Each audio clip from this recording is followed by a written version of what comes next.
Hello, everybody, and welcome to today's Fliplet Summit. My name is Ian Broom. I'm the CEO of Fliplet. And let me tell you a little bit about what is Fliplet Summit for those of you who haven't attended before. So Fliplet Summit is our biannual client-facing event.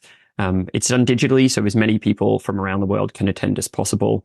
And we cover a number of different topics about what we've been working on. We include some demos of our latest and greatest features. And more importantly, it's an opportunity for people to ask questions. So if you have any questions at all, please just pop them into the QA feature within Zoom.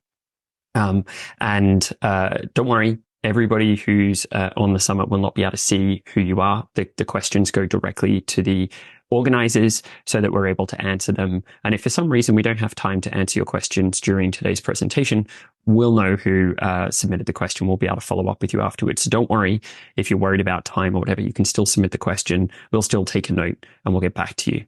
So today, I'm going to be kicking off with a keynote. I'm going to be covering app monetization and different business models you can use to monetize your app. And then afterwards, we've got Rux from BLG Beyond, who's a business transformation manager, and she's going to be telling us about their app. I won't spoil any of her interesting insights and surprises. Then I'm going to be giving you an update on our latest roadmap, what's coming up over the next 6 months, what we've been working on in the past 6 months. Then we've got 3 demos for you. We're going to demo our new data-powered screens, and this is going to be done by Tony, our head of engineering. Then we're going to talk about how to accelerate delivery and improve engagement with our AI-powered learning solution. And Brett, our app solutions manager, is going to do that demo.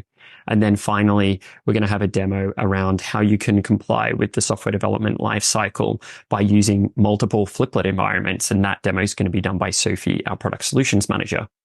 And then finally, we're going to have an InfoSec and compliance update, which we do every summit, and that's going to be covered off by Simon, our CTO. So let me dive into the keynote, app monetization and business models. So first key question, what is monetization? Well, firstly, apps are hard work. And therefore, in order to justify the hard work, you need to figure out some form of monetization. Now, not all apps, particularly staff-facing apps, necessarily need to be monetized, but there are lots of apps that benefit from being monetized, such as client-facing apps, maybe apps that have a benefit for staff and customers. And I'll go into some examples of different apps that you could be producing later on. So monetization helps you to justify the ongoing maintenance, the adding of new features, and the responding to support requests. It's a mechanism that enables you to help to justify and understand the success of your app and the effort that you need to put in to continue to maintain it or even build it. So monetizing apps generally means generating revenue with apps. You'll notice I said with apps, not from apps. And that's because there are 2 different monetization methods. There's direct, which is predominantly selling the app itself. And there's indirect, which could be using the app to generate other forms of revenue. I'm going to talk about both of these models as we go through today's presentation, because for a lot of our customers that are in the professional service space, their idea of monetizing app is through indirect methods. Like they want to use apps that are monetized, but not directly by selling them. And then there will be other customers on today's summit where they do want to sell their apps directly and generate income directly from them. So what are the different methods that you can use to monetize apps? So you can sell your app, which is the most common one. I'm sure most people on today's call are familiar with it. You can have subscriptions. Again, very common. Spotify is a good example of an ongoing subscription, or Apple Music. You can have freemium, which is where you offer something for free, but in order to use more of it, it's paid. Good example of that is Spotify, that has a free version and a paid version. And in order to kind of provide monetization for the free version, they run ads. You can monetize via an add-on method, which is not as common as the others. This is where you sell another product or service, and the app is an add-on. Usually the app is adding additional value, and that's why it's sold as an add-on or an upsell. A takeaway, this is me kind of trying to come up with a definition for something that is not that common, which is where somebody purchases something else, and instead of having to pay separately like an add-on, it just is bundled in. So for example, you come and do my training course. At the end of the training course, I will give you a takeaway, which is an app. And the app maybe helps you to stay engaged, to keep engaging with me, who's offered the training course. And the result is that you'll then stay engaged and hopefully purchase more from me. So there's a whole way in which you can kind of give like an app away as a takeaway with the goal of kind of getting further monetization in the future. And then finally, there's a trial, which is kind of more of like a kind of a partial method. And it's where the app is free for a while and then it either stops working and you need to pay for it, or maybe it kind of downgrades itself. Some people on this call may have heard of this recent topic called a reverse trial. And a reverse trial is where you give everybody the full functionality for the period of time, and then basically they lose functionality if they then don't continue to pay for it after the trial ends. So why do people pay for apps? It seems like a bit of a silly question, to be honest, but it's an important question that you need to think about, because if you don't understand why people are going to pay for your app, like what makes people pay for your app, then it's highly likely you'll build an app and you will be unsuccessful monetizing it. So people pay for apps for a number of reasons, of course. The first is that they want to need something that they don't have. This could be functionality or knowledge. It could be that they cannot get the capability for free, which is because it's complicated. It requires ongoing maintenance, like content has to be updated or knowledge has to be maintained. Maybe it requires highly skilled professionals to be involved in maintaining the app, and that's why you can't get it for free. And then finally, people pay for apps honestly because it's just easy. So one of the things that Apple and Google offer via their app stores is kind of one-click payment or in-app payment. They make it as easy as possible for people to spend money with them.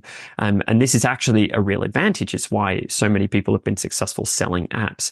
And so one of the things to keep in mind about making an app easy to sell is typically an app that's easy to sold is sold through existing kind of e-commerce in-app purchase methods, but it's also typically low cost. I'm sure that we would all probably think twice if we had to spend $1,000 buying an in-app update on an app.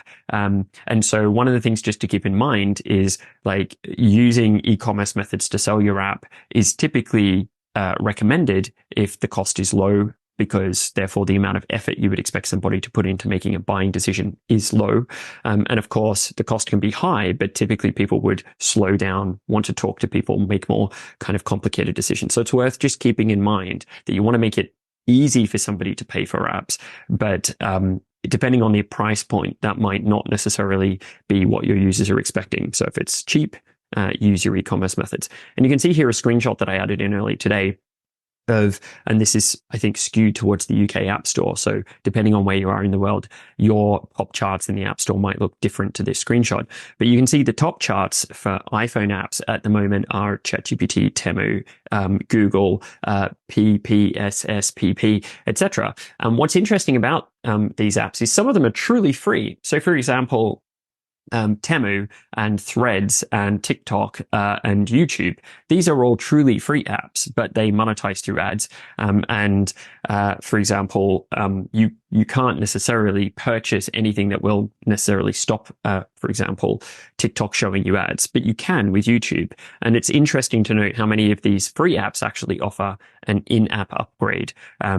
Therefore, they're using the freemium business model. ChatGPT, for example, has a free mode, but if you want to keep using it or you want access to the more advanced models, you have to upgrade and you have to become a paid user.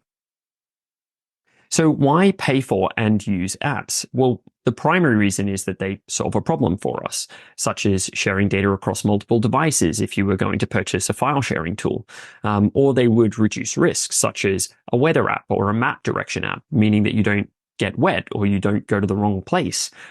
They save you time, such as a task management app, making it really easy for you to complete your tasks instead of you losing the pieces of paper that you wrote your tasks on or forgetting to take your notebook with you to the office so you don't have your task list anymore. And then entertainment, of course. And this is one of the main reasons why I imagine most people on today's call actively purchase apps, which is games, streaming video, things like this. The business model for purchasing entertainment services has been around for a long time and it's quite well ingrained. So once again, I included another screenshot here just to bring some real life examples into today's meeting. So what are the top paid apps that I found when I looked on the App Store earlier? So the first one, Shadow Rocket, looks to be some form of network testing product. Hot Schedules, I can't remember what that is. Wonder Weeks is an app that kind of helps educate newborn parents about what's kind of going on. Procreate Pocket is a design piece of software, etc. So you can kind of get a bit of a feel for how these different apps fit into whether they solve a problem, whether they reduce a risk. I imagine the Wonder Weeks might be solve a problem. How do I look after a newborn baby? Might be reduce risk. How do I keep the baby alive and happy? So some of these apps can actually fulfill multiple purposes. So common monetized apps. Games are commonly monetized. And it's interesting, not that a lot of people on this call will be building games, of course, but it's interesting to think about how do games monetize, just so that you can understand which models seem to work best for different types of apps. So games work well from a perspective of being purchased upfront, freemium, as in you get the first couple of levels free and then you have to pay, or a subscription. You have to pay a continuous amount of money to continue to have access to this game.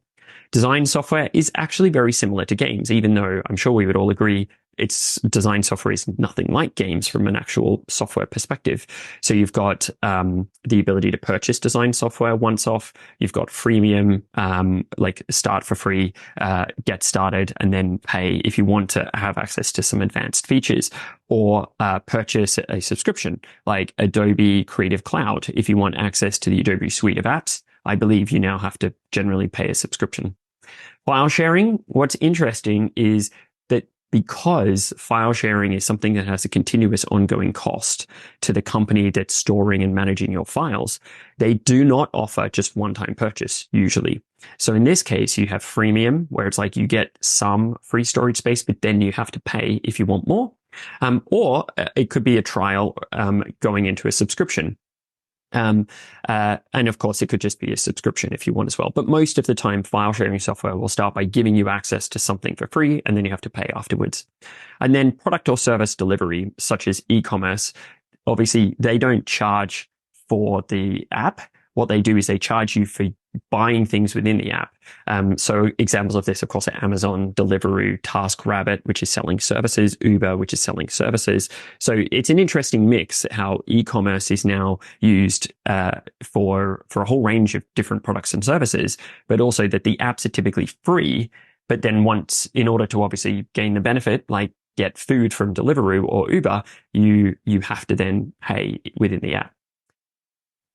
So what's required to monetize an app? So there are a number of processes that you'd need to consider. The first is you need some form of reporting, which means that you know how effectively the app is being monetized. You need some form of account management, such as you need a mechanism for managing paid accounts. You need some way to onboard and offboard users, whether that's fully automated or manual. It's entirely up to you. Onboarding means how do you get new users set up who are purchasing it? And then you've got offboarding, which is how do you people who are no longer paying you, how do you stop giving them access to the app? You need to have some form of user support, particularly when people are paying for something, they have a higher expectation around the level of support that they should receive. And of course, if they get bad support, they'll generally stop paying.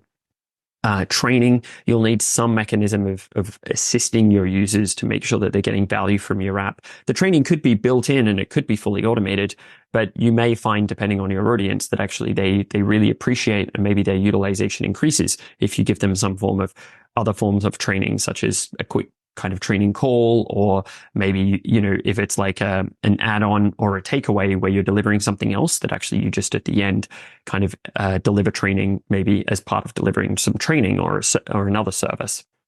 Maintenance, you need to understand how you're going to maintain the app. This is actually something that uses a significant amount of time after the app is usually launched, and it's definitely worth taking into consideration.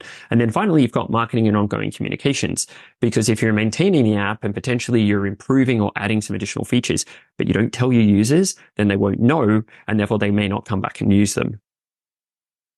So I'm just doing a quick time check. It looks like we're going well. As a reminder, you're able to ask any questions at any time just by clicking the QA button in Zoom. And I'm hoping that a couple of people are able to submit questions, and maybe you have some specific examples or questions about monetization in relation to apps you've been considering or working on, or maybe apps you've done in the past. So what's required to monetize apps? So there's some technical aspects. You need some form of payment method. So payment method would either be e-commerce, where you may be paying via in-app purchases, purchasing via the App Store, maybe purchasing within the app, services or products like Amazon. And then you've got other forms of payment, which are more manual, such as invoicing. And invoicing is generally preferred by bigger organizations, and typically the invoices and billing are done via a finance team. It's obviously very important that you understand which payment method is appropriate for your app. Again, it could relate to how much you're intending to charge for it. It could also relate to the model you're intending to use. So if it's an add-on and you're already selling them something else, then it would probably make sense to use that existing payment method to charge for the app. Of course, if you're just selling the app and the price point is relatively low, it's probably worth considering some form of e-commerce process, because it'll be the easiest way for your customer to purchase the app from you. You also need to understand the onboarding and support process. I say this is technical because typically it requires a mixture of kind of people and technology. So whether it's something as simple as we offer a support email address, but then obviously the email address has to be monitored and checked, through to having a kind of a live chat tool or a ticketing system. All of this needs to be considered, and potentially it needs to actually be integrated into the app itself so that people can use the app to figure out how they get support with the app. And then finally, another kind of technical process is user and account management. And the reason why I say it's technical is it may require you actually having to modify data that's in the app in order to enable or disable users. One of the things you might need to also do is monitor reports, monitor technical information from the tool in order to determine which users need assistance, which users may be overusing it, and maybe they need to be purchasing more. There's lots of different reasons why user and account management is going to be a process not only you need to consider, but also could be quite technical. So how do you know if you're successful monetizing your app? Well, I mean, I'm sure that some of these are fairly obvious, but the first one is revenue. But of course, revenue is only relevant if you're directly monetizing your app. So if people are paying you for your app and they're maybe paying you continuously, or they're paying you once a year, so therefore revenue is an indication that like the app is being successful because people are paying for it or people are renewing. And the way in which you find that out is via reporting. Obviously, if you're using e-commerce, it's highly likely that you can just log into the relevant tool that's charging people, and the tool will tell you in a report how much money you've made. But if you're going via a finance team, you might have to agree with them, look, you need to send me a report once a week or once a month, just so that I can understand how my app's monetization is working. You may not be able to go into the company's finance system and find the information anytime you want, similar to the e-commerce systems that I mentioned. User feedback. So if you're not directly monetizing via e-commerce or selling the app, user feedback can be a great indication if the app is delivering value. So one of the ways in which you can find this out is you can look at user usage reports, such as the analytics data related to the app. You can also look at feedback, which could be gathered via in-app surveys or feedback forms. You could also look at support tickets to determine what are people struggling with, and are they being successful with the app, or are they getting stuck? And so different types of user feedback can tell you whether or not your app's being successful. User referrals and introductions. So this can include evidence that people are really enjoying using your app and they want to tell other people about it. So for example, that could be sharing information about the app on social media. It could be emailing other people and maybe CCing the company so that they have visibility over, I like this so much, I'm going to tell somebody else about it. And I'm kind of keeping the company who can then follow up in the loop in case the person I'm emailing says they're interested. And of course, other forms of communication, like maybe telephone calls and things like this. And then, of course, you can look at the download rate. The only thing I would say about the download rate is that downloads are a very early indicator that people are interested in your app. But if you don't then go and look at the actual usage reports, you won't find out what people are actually doing in the app, whether the app's retaining your users, etc. So pure downloads is a very early metric, and there is some data that suggests a certain percentage. I think it's relatively low. Let's say 5% as an example of people who download apps, never load them, and just end up deleting them off their device without ever using them. So one of the ways in which you can obviously prevent that kind of the amount of people who are downloading and not opening the app is you can make sure that they download and kind of open the app and use it while you're on a call or in the room with them, and you kind of roll that into training. And then, of course, what you then would look at afterwards is not necessarily the download figures. You would then go and look at the usage reports. So all of these different sources of information are indicators of like how successful your app is being at getting used. And of course, if you're monetizing your app, then kind of continuous use of an app that's being monetized would indicate that you've been successful in delivering an app that people are getting value out of. Common problems that companies face when monetizing apps. First, the mentality. So one of the general problems that we see customers struggling with is that they have a mentality of, I build an app, I deliver it, job done. And as I'm hoping you're now aware, is that a lot of the work in relation to delivering app actually relates to the ongoing maintenance of the app. So actually launching is really just the very beginning of the process. Then you have to start figuring out how we're going to sell the app, how we're going to support the users, how we're going to keep the app functioning, how we're maybe going to upgrade the app, how we're going to communicate with our users, how we're going to attract new users. There's lots of additional processes that kick in. And so one of the things that you need to be really kind of cautious about before heading down the path of we want to build an app that we're going to monetize, you've got to think, how are we going to do all these post-launch activities? Next is how payment is done. So oftentimes in bigger companies, they will not necessarily want to introduce new payment methods for every single thing they could sell. They'll want to standardize, usually around invoicing. So the only issue with invoicing is, of course, if invoicing is being done by another team, you have to build processes with them so that they understand when should we invoice for the app. And then, of course, you need the opposite to happen as well, which is they need to tell you when they are invoicing or maybe when it's been paid, so that you understand, are we being successful in kind of getting people to pay for the app? The third item is sales. So one of the things that I've seen kind of frustrate customers is that they build an app, it's an amazing app, but then they don't realize who's actually meant to be selling it. And this is kind of just an assumed thing that the people who asked for it are going to be selling it. But often the people who asked for it are like, no, I didn't expect to sell it. I just thought it was a good idea and everybody else agreed. So we built it. And you're like, whoa, hang on. So who is actually selling this? So I think it's really important to understand this. And it's important that the people who say, okay, it's my job to kind of make the app successful. It's my job to go out and promote the app and get people using it. It's important that the people that are going to do that agree to do that task, and it's all upfront. It's not kind of just left for like, we launched the app and now, of course, the people that asked for it are going to go and sell it, because they may not realize what's required to actually sell the app. And I think it's also important, just on the final point underneath sales, for the people who are selling it to understand what can and cannot be changed, because it's very common that somebody will say, hey, I built this amazing new app. What do you think of it? And the person they're showing it to will be like, that's amazing, but can it also do blah? And if they're like, yeah, it could probably do blah, blah sounds pretty easy. And then they come back and they're like, hey, this customer is going to buy it as long as it does blah. It's like, but it does do blah. So it's important to understand, what changes are we happy to make to accommodate customers, and what are we not?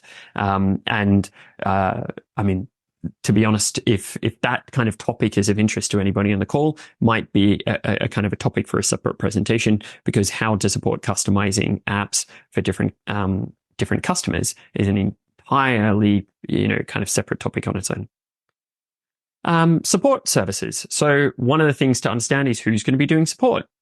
How are they going to do support? Are we going to use a system? Is it just going to be really simple? We're just going to use email. How are we going to stay on top of it? How are we going to make sure that we're not missing support tickets? Is there going to be a service level agreement? Are we going to commit to a certain level of support or not? And what happens if the person who's doing support can't answer the question? Who are they going to go to get help? These are all relatively standard questions. If you've been involved in defining support services before, support processes before, I'm sure this all makes complete sense to you. But the thing is, sometimes, particularly with Fliplet, apps can be so quick and easy to build. One of the problems is that it's like, well, it only took 2 or 3 weeks to build the app. No, we haven't really considered support services because we're moving so fast. And it's like, well, yeah, but your customers will really care if the support's not there. They'll really notice it and it'll be a point of frustration. So it's definitely worth considering. And the reason why this is sometimes a problem is because, again, similar to sales, like who's going to do support can often be a really tough question to answer. Maintenance services. Who's going to maintain the app? How are they going to maintain the app? What changes are we expecting? How often are we intending to have to update the app? Who's going to be doing the maintenance? How are we going to communicate the changes? Sounds like I'm trying to dissuade you from taking an app, and I'm not. I'm just kind of raising that actually a lot of these maintenance type questions, similar to the support ones and the sales ones, are actually generally fairly easy to solve. I'm just kind of flagging that you need to consider them, because if you don't, it can really be obvious to customers this hasn't been well thought through. Nearly finally, marketing. One of the things that we often hear from customers is we emailed people when we launched the app, but we didn't assume we would keep communicating with them. And that's a bit of a waste. If you put a lot of effort into improving the app, one of the things that you should be doing is telling people about the improvement. Along with that, you also need to be pretty good at marketing, because if your marketing doesn't work, then people probably won't inquire or express interest, and therefore your app's success will be inhibited.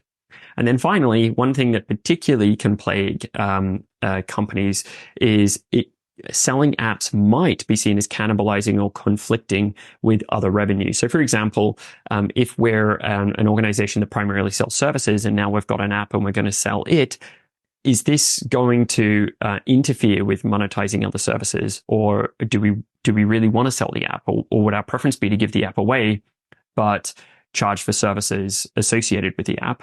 Or is it that, no, we believe that an app is a way in which we can differentiate in the market. Therefore, if we sell the app, we're assuming we're not going to be able to sell these services, and we're okay with that. It's important that you make these decisions consciously and with the stakeholders who are involved in the project, because it can be really frictious if you don't understand this. And it can be really frustrating if you find out that people aren't kind of interested in monetizing the app because they feel it is cannibalizing other sources of income.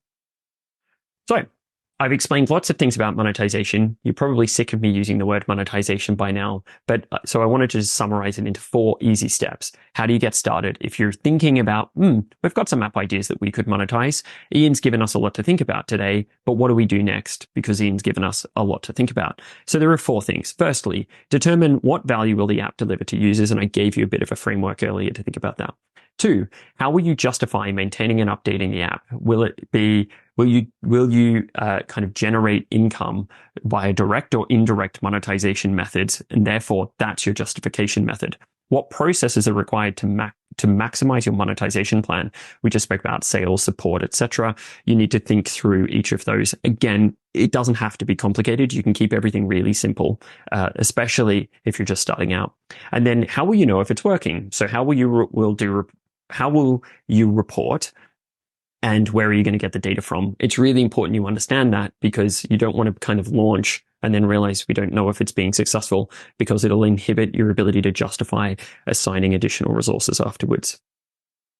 Okay, so we got to QA, and I can see that there's been a couple of questions that have been submitted. So I'll kind of go through a couple of these quickly before we jump into our next Fliplet Summit session. So the first is, where can I find out more about what types of apps other clients have monetized? I didn't go into a lot about how our Fliplet clients are monetizing apps. So if you're interested to find out more about that, get in touch with our sales or account management team. Can we link, this is a good question, can we link monetized app to our finance software for billing, etc.?